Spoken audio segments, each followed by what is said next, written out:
Here with us now, Michael Sean Winters, author of Mr. Welch. Mr. Welch.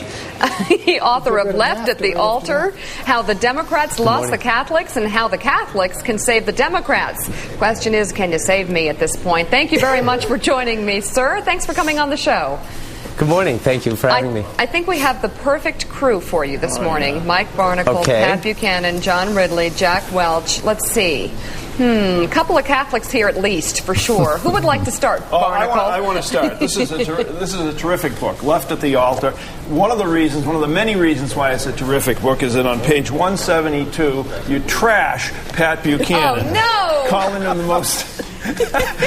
him the most influential Irish Catholic politician, or the most prominent Republican Catholic politician since Senator Joe McCarthy. But seriously, Michael, what I want to ask you is this: that we categorize Catholics today, and this is a terrifically insightful book about Catholics and the Catholic vote and everything like that.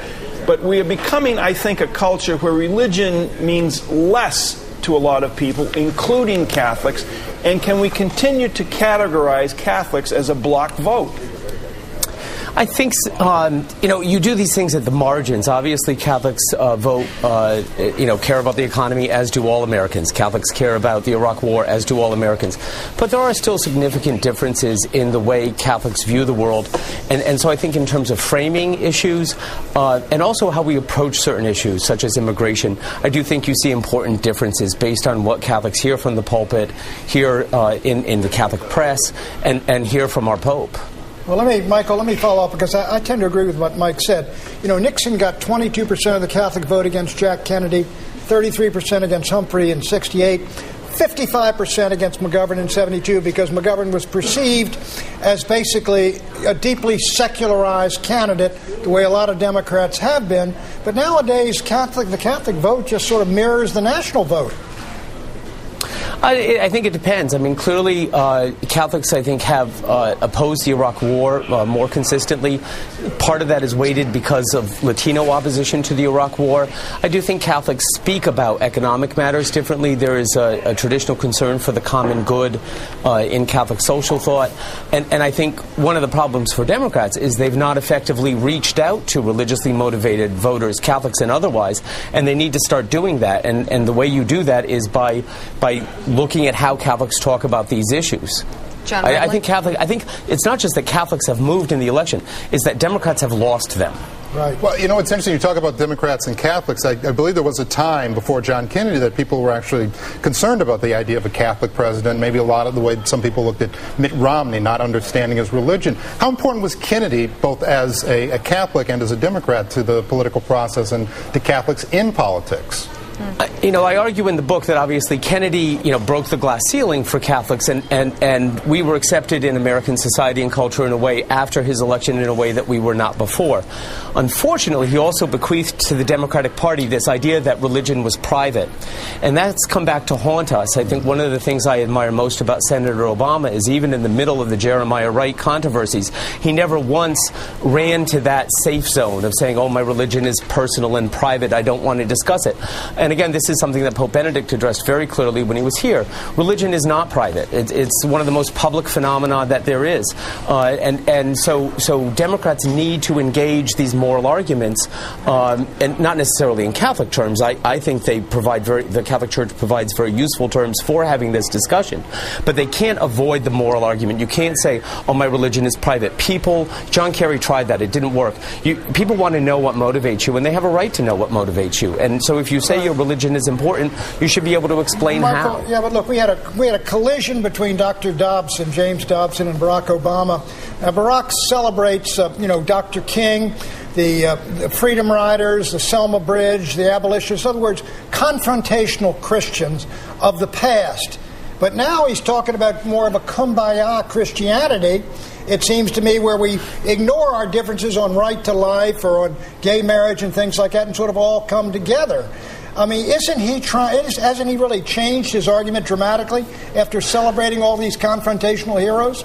We may have a different reading on Dr. King, but I think Dr. King also appealed, as Barack Obama is trying to the universals that we find in all religions. And I think, human dignity, the common good. These are things that are found in all religions, and I think that was the point that Barack Obama was making. And I do think, religion has for too long been used to divide Americans, and I think one of the things that we've seen in this election is by throwing some of the fanatics under the bus, whether it's Jeremiah Wright or John Hagee, and saying, no, actually, we expect religion to be reasonable.